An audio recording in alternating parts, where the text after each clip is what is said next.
যে মুসলমান যদি ভারতবর্ষ থেকে বাংলা থেকে চলে যায় ভারতবর্ষটাই অচল হয়ে যাবে।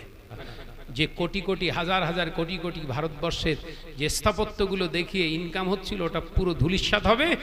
লাস্টে ওই ওষুধের জায়গায় গরুর পেচ্ছাপ খেয়ে খেয়ে মরণ হবে। এর অস্তিত্ব থাকবে না, ভারতবর্ষের কোনো অস্তিত্ব থাকবে না মুসলমান যদি চলে যায়। বড্ড পাকিস্তান, আফগানিস্তান আপনার বাংলাদেশে চলে যাবার কথা বলছে, তো এরা যদি চলেই যায় এই ভারতবর্ষের অস্তিত্বই থাকবে না। মুসলমানদের এত ঘৃণা করিস, মোল্লাদের যদি তোর এতই ঘৃণা লাগে তাহলে মোল্লার দেশ থেকে কেন তোরা তেল নিবি? যদি বাস ট্রেনে মুসলমানদের যদি উঠতে তোর ঘৃণা মানে তোর দ্বিধাগ্রস্ত হোস, তাহলে বাস ট্রেনে মুসলমান উঠবে না, মুসলমানে হাঁটা চলাফেরাই করবে, অসুবিধা নেই, মোল্লাদের কিচ্ছু নিবি না, মোল্লারা তোদের কিচ্ছু নেবে না। দেখবি তুই বাড়ি থেকে আর ফাঁকাই বেরোতে পারবি না, কারণ গায়ে যে জামাটা তুই পরিস ওটা মোল্লার হাতে সেলাই হয়। কে বলছে এগুলো? সনাতনী শিক্ষিত এই গরু মারখানা। এ কথা বুঝাচ্ছে না। গরু যেগুলো সেগুলো তো শুধু হুম্বা হুম্বা করবে, কথা বুঝাচ্ছেন না। গরু মার্কা নয়, শিক্ষিত, হায়ার এডুকেটেড, তাদের পার্সোনালিটি দেখেছি, তাদের পার্সন দেখেছি, খুব সুন্দর, তারা শিক্ষিত।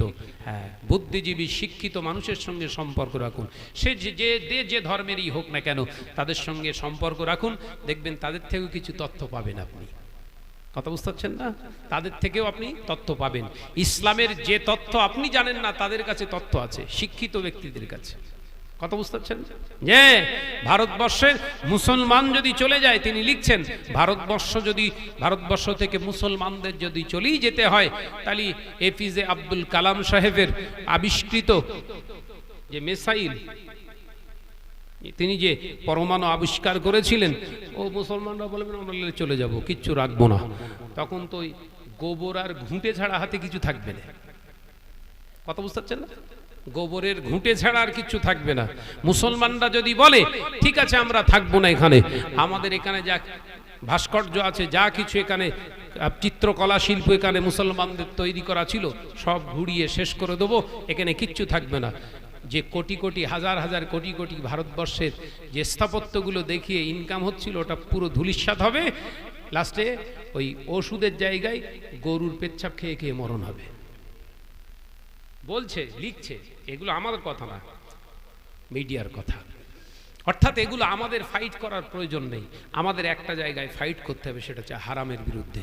কি কার সঙ্গে ফাইট করবেন? জোরে বলেন। ঘরের বিবিকে বল শুকনো মুড়ি কিনে এনে দিচ্ছি, খা, আমিও খাবো, তুইও খা, বাচ্চাগুলোকে খাওয়াবো, কিন্তু তুই সুদে টাকা নিতে যাস না, কারণ সুদখোরের কোনো ইবাদত আল্লাহর দরবারে কবুল হয় না। সুদখোরের কোনো ইবাদত নেই, সুদখোরের কোনো ইবাদত নেই। আজকে ঘন ঘন মসজিদ তৈরি হচ্ছে। আমার একটা বাচ্চা হয়েছে, আল্লাহ দিয়েছে ছেলে, পুত্র সন্তান, আজকে প্রায় 3 মাসের কাছাকাছি বয়স। ও ফুলবাগানে ভর্তি ছিল প্রায় 48 দিন মতো। তো ওখানে বিভিন্ন শ্রেণীর মানুষ, বিভিন্ন ধর্মের মানুষ ওখানে, তাদের অসুবিধা বাচ্চা নিয়ে ওখানে ভর্তি। তো এই আলোচনা প্রসঙ্গ করতে করতেই সব লেনদেন হচ্ছে, এক জায়গায় থাকছি তো আমরা। ও বলছিল কিছু কিছু আমার সনাতনী ভাইরাও, তারাও বলছে যে আজকে আমাদের বোধ শক্তির অভাব, আজকে বোধ শক্তি না থাকার কারণে আজকে আমরা একে অপরের প্রতি হিংস্রতা দেখাচ্ছি, একে অপরের প্রতি বিদ্বেষ পোষণ করছি। মুসলমান বিদ্বেষী করে যারা তুলছে ওদেরকে দাঁড় করিয়ে যদি জিজ্ঞাসা করা হয়, মুসলমানদের এত ঘৃণা করিস, মোল্লাদের যদি তোর এতই ঘৃণা লাগে তাহলে মোল্লার দেশ থেকে কেন তোরা তেল নিবি? যদি বাস ট্রেনে মুসলমানদের যদি উঠতে তোর ঘৃণা মানে তোর দ্বিধাগ্রস্ত হোস, তাহলে বাস ট্রেনে মুসলমান উঠবে না, মুসলমানে হাঁটা চলাফেরাই করবে, অসুবিধা নেই, মোল্লাদের কিচ্ছু নিবি না, মোল্লারা তোদের কিচ্ছু নেবে না। দেখবি তুই বাড়ি থেকে আর ফাঁকাই বেরোতে পারবি না, কারণ গায়ে যে জামাটা তুই পরিস ওটা মোল্লার হাতে সেলাই হয়। এত সুন্দর কথা বলছিলেন, শিক্ষিত সব মানুষ সব এসেছিল, তাদের সব ছেলেগুলো মানে ভর্তি রয়েছে, তাই এক জায়গায় পড়ে ওই সব হচ্ছে আলোচনা। কথা বুঝাচ্ছেন না? ফ্রি থাকলে আমাকে নিয়ে পড়ে আছে, তারা ঘাঁটছে, আমিও ঘাঁটছি তাদের ভিতরে কি আছে। তো দেখছিলাম এই বলছে যে মোল্লা এতই ঘৃণা যদি হয়, মোল্লার যদি তোর এতই ঘৃণা হয়, মোল্লা করে তোর যদি নাক সিটকোতেই অসুবিধা হয়, তোর বাস ট্রেনে যদি অসুবিধা, এক কাজ কর না, বলে দে কোনো মোল্লার ফ্যাক্টরি থেকে আমরা আর কোনো পার্টস কিনবো না, দেখবি তোর ওই গাড়ি আর জীবনে চলবে না। কারণ এমন এমন মোল্লার ফ্যাক্টরি আছে, ইঞ্জিনের সমস্ত যন্ত্রপাতিগুলো, ইঞ্জিনের সমস্ত কলকবজাগুলোর মোল্লার কাছ থেকেই উৎপাদিত হয়। মোল্লা, বুঝতে পারছেন না? বেরেনে সুপার ফাস্ট এরা, কথা বুঝতে পারছেন না? মোল্লা মানে বেরেনে সবার থেকে আগে দৌড়ায়, কিন্তু বেরেন আগে দৌড় করায়, কিন্তু এরা নিজেরা দৌড়ায় কম। কথা বুঝতে পারছেন না? যে এরা নিজেরা দৌড়াই কম বলেই তো ওই মোল্লাদের ঘর থেকেই এপিজে আব্দুল কালাম বেরিয়েছে। কথা বুঝাচ্ছেন না? হ্যাঁ, অর্থাৎ আমাদের চিন্তার কোনো কারণ নেই। মুসলমানদের ভারতবর্ষে কোনো লস নেই। আমি আগেও বলেছি, আবারও বলছি, সাবধান হন। কোনো ভীতম্বিত হওয়ার কোনো কারণ নেই। এখানে আমরা জিন্দা থাকলেও আমরা যেরকম, মরে গেলেও আমরা সেরকম। আমাদের কিছু এখানে হারানোর নেই, খোয়ানোর নেই। ওই জন্য মজবুত হন ইমানের জায়গা থেকে। শত্রুতা যদি করতে হয়, হারামের বিরুদ্ধে করুন। হারামের এগেনস্টে আমাদের শত্রুতা তৈরি করতে হবে। কি সেটা? ঘরের মহিলারা ব্যাব্রু অবস্থায় চলাফেরা করছে, ওগুলো আটকান। ঘরের মেয়েরা সুদের দ্বারস্থ হচ্ছে, ওগুলো আটকান। ঘরের ছেলেরা বেনামাজি হয়ে যাচ্ছে, ছেঁড়া প্যান্ট পরছে, ওগুলো থেকে নিজেদের ছেলেদেরকে আটকান। এগুলো যদি না আটকাতে পারেন, তাহলে ইহুদি নাসারা বেদিন বেঈমানদের মতো কিন্তু আমাদের কৃষ্টি কালচার হয়ে যাবে। আমাদের বেঈমান করা লাগবে না, তাদের কৃষ্টি কালচার আমাদের ভিতরে এসে গেলেই সব শেষ হয়ে যাবে। আল্লাহ আমাদের সকলকে হেফাজত করেন, বলি আল্লাহুম্মা আমিন। আর জোরে বলি আল্লাহুম্মা আমিন।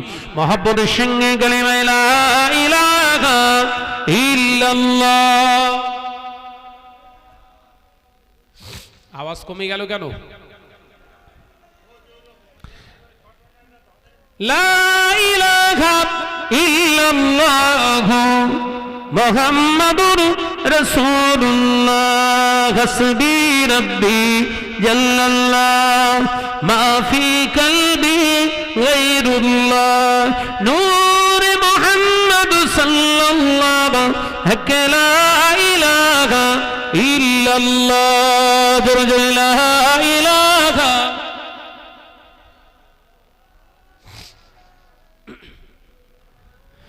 মুহাম্মাদুর রাসূলুল্লাহ। মেরা নজরেরা হযরত সাইয়েদনা ইমামে হোসেন রাদিয়াল্লাহু তাআলা আনহু, ওই জায়গাটা আমি বোঝানোর জন্য উপস্থাপন করেছিলাম। সাইয়েদনা হযরত ইমামে হোসেন রাদিয়াল্লাহু তাআলা আনহু বাচ্চাকে রেখে দিয়ে বিবির কাছে রেখে দিয়ে বিবিকে স্মরণ করিয়ে দিলেন, ফরজ তরক করা যাবে না, জীবনটাকে বিসর্জন দাও, ঈমান হারানো যাবে না।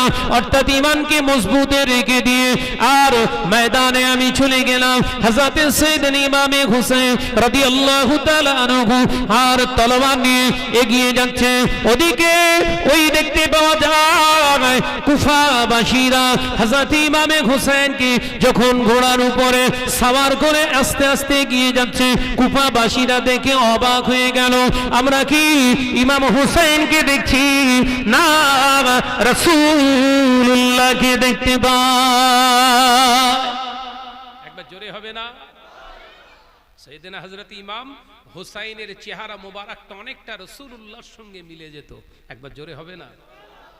জিহাদের ময়দানে যখন হাতে তলোয়ার নিয়ে আর এই ঘোড়ার পিঠে সওয়ার হয়ে যখন আস্তে আস্তে এগিয়ে যাচ্ছেন, আহ, মুনাফিকের বাচ্চাগুলো দেখে বলছে, ওরে সর্বনাশ, এ তো ইমাম হোসাইন মনে হচ্ছে না, এ তো স্বয়ং রাসূলুল্লাহর বিরুদ্ধে আজকে আমরা জিহাদে নেমেছি, পালা, শিগগিরই পালা। একবার জোরে বলবেন না?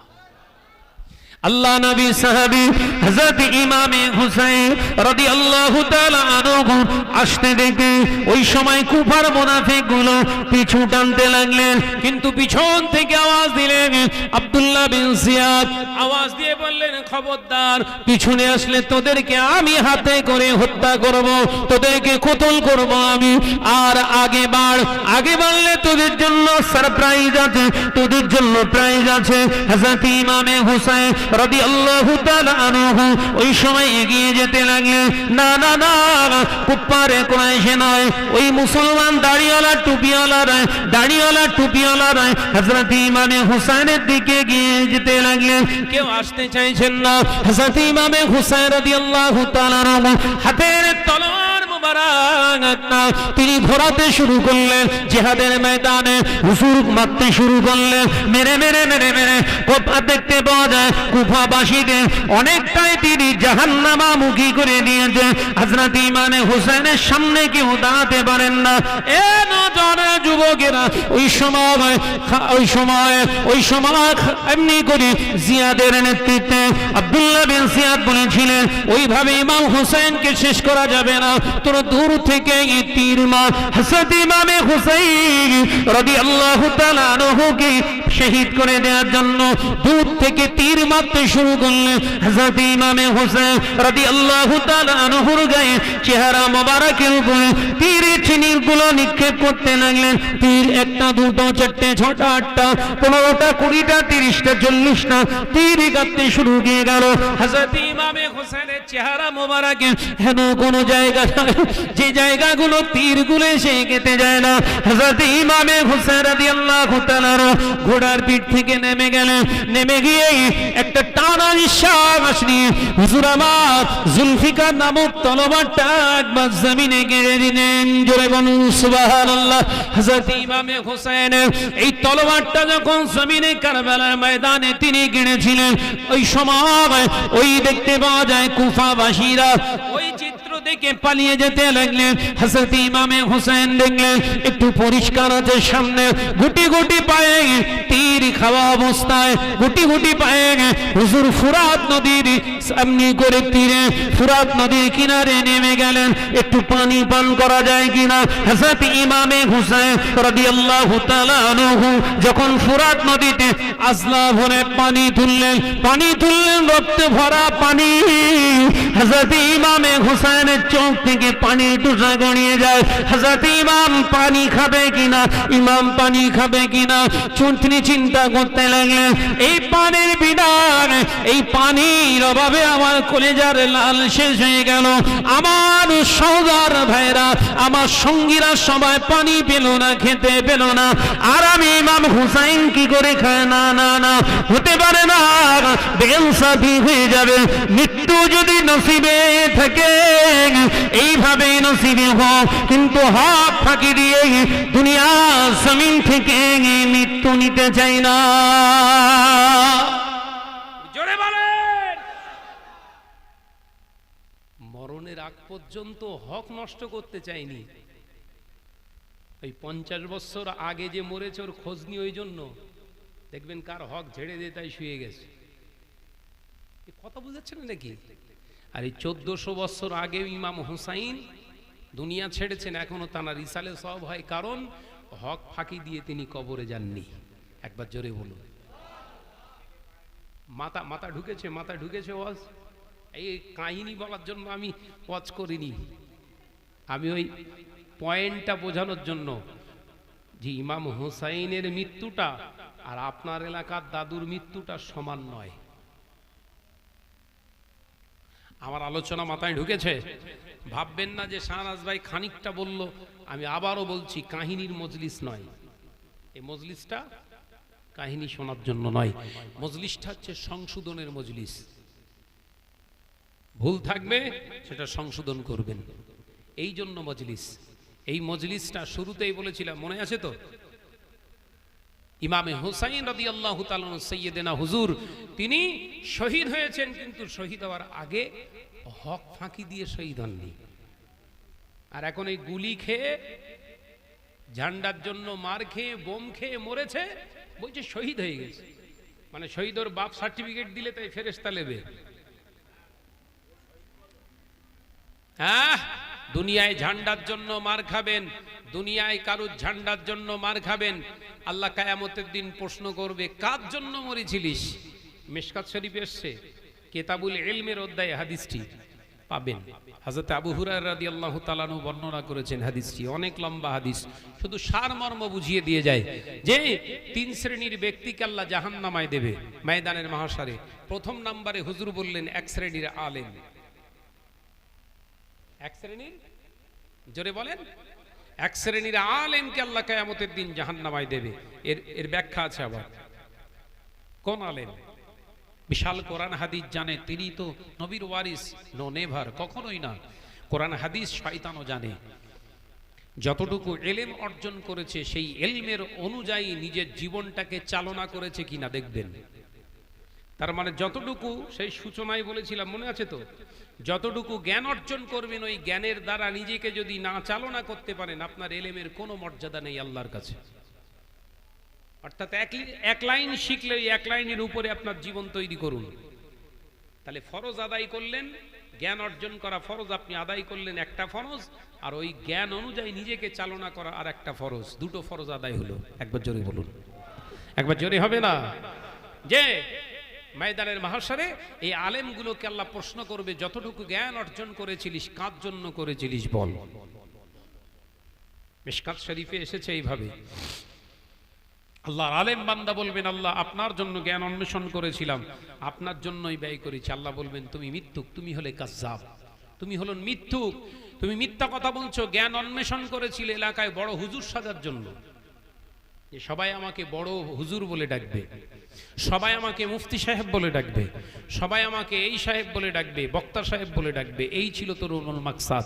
তুই জ্ঞান অর্জন করেছিস, এলেম অর্জন করেছিলিস অন্য কিছু উদ্দেশ্য নয়, দুনিয়ায় একটা ভালো আপনার স্যালারি চাকরি পাবে, মাইনে সিস্টেম, তুই চাকরি করবার জন্য এলেম অর্জন করেছিলিস। যা, তুই দুনিয়ায় মাস্টার হয়েছিস তো? হ্যাঁ আল্লাহ হয়েছে। আচ্ছা, দুনিয়ায় তোকে সবাই বড় হুজুর বলে ডাকতো না? জি আল্লাহ ডাকতো। তোর খুব আনন্দ হতো না? হ্যাঁ হতো।